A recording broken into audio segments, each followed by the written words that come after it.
მოგესალმებით ჩემო ძვირფასებო, დღეს ცოტა დამაგვიანდა აბოლციციაში ჩაწერა, მაგრამ სულ რაღაცა 38 წუთის წინ გამოქვეყნდა წერილი, რომელიც ირაკლი კობახიძემ მისწერა ამერიკის ხელისუფლებას, სადაც ის ითხოვს: "ვაი მე რა საკეთებთო? რა სანქციებიო? როგორ გეკადრებათო? ჩვენო გვიყვარს ამერიკაო, ჩვენო თქვენი მეგობარი ვართო, წერილები გამოგიგზავნეთო, არ მპასუხობთო. არაფრად არ გვაგდებო, ქართული ხალხი გელოდებათო." ო, ქართული ხალხი ელოდება ამერიკას, რომ თქვენ ჩაგრეცხონ კოცებო და თქვენი სისტემა და რეჟიმი ჩაირეცხოს. თუმცა ამერიკა ეხა თქვენ აღარ დაგელაპარაკებათ, არც თქვენ ბატონო ბიძინა, იმიტომ რომ ეხლა უკვე ამერიკას ელაპარაკება რუსეთი თქვენი სახელით. თქვენ უნდა ეხა გვერდზე გადგეთ. იმიტომ რომ სანქციების სია და ის საშინელებები, რაც თქვენ ჩაიდინეთ, საქართველოს კურსის გადახრა, საშინელი კანონების შემოღება, პოლიტპატიმრები, რაც თქვენ გააკეთეთ, ჩემო რეჟიმო, თქვენ ეს არ გეპატიებათ. ზუსტად ამიტომაც კონგრესმა გადააკეთა მეგობარი აქტის სახელი, მეგობარი ძალიან კარგად ჟღერს, ხო, მეგობარი. ეხლა გახადა სუპერ ბრუტალური რუსეთის, ჩინეთის კომუნისტური პარტიის, ირანის რეჟიმისა და რუსეთის გავლენების შეჩერება საქართველოში. რუსეთის ფედერაციის ხალხო, ეს იცით რას ნიშნავს? ეს ნიშნავს, რომ ოცნებას რომ დედის ტრაკი აღარ აქვს, ვიცით.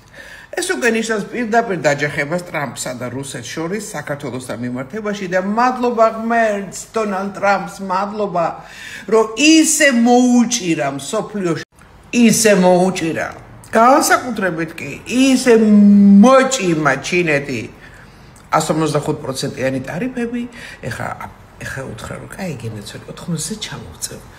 სიძინპინი რომ გაიქცა აღლუმზე 9 მაისს შეგონია იმის ყურება უნდა და რუსეთის შეიარაღებული სისტემების ნახვა უნდა და ამ სიამაყით უნდა აღტკინებულიყო ამის ყურები ჩავიდა სალაპარაკოდ ბიჭო შიხო არა გაკ ვერაფერს ვერ დაგეხმარებიო შემეში ცოტა ხანი გამანები თავიო მოკლედ ტრამპის ვაჭრობა და თქვენ იცით როგორი მომლაპარაკებელი არის ტრამპი როგორიც ის მან თამაშები აი ეს თამაშები ეხლა რუსეთს მიიყვანს ჩიხში შესაბამისად რუსეთის კლანჭები ნელ-ნელა აეშვება საქართველოს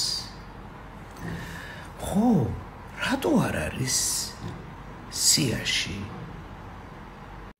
ბატონი ბიძინა არ არის სიაში არც მისი ოჯახის წევრები ამაზე ხო სულ გაგიჟდა საქოცეთი და ის სიის დანარჩენი წევრები რომლებიც ტრაკით გრძნობენ, რომ მოეტყნათ კარგის ტრაკი. არ იქნება ამერიკა, არ იქნება მშვიდობა, არ იქნება სამართალი, არ იქნება მშვიდობა. მეგობრებო, ძალიან საინტერესო პროცესები მიდის, ძალიან საინტერესო პროცესები და მე მინდა რომ შენ, ქოცო, იფიქრო. ოპოზიცია იფიქრო, შვენიერი აქცია ქონდა.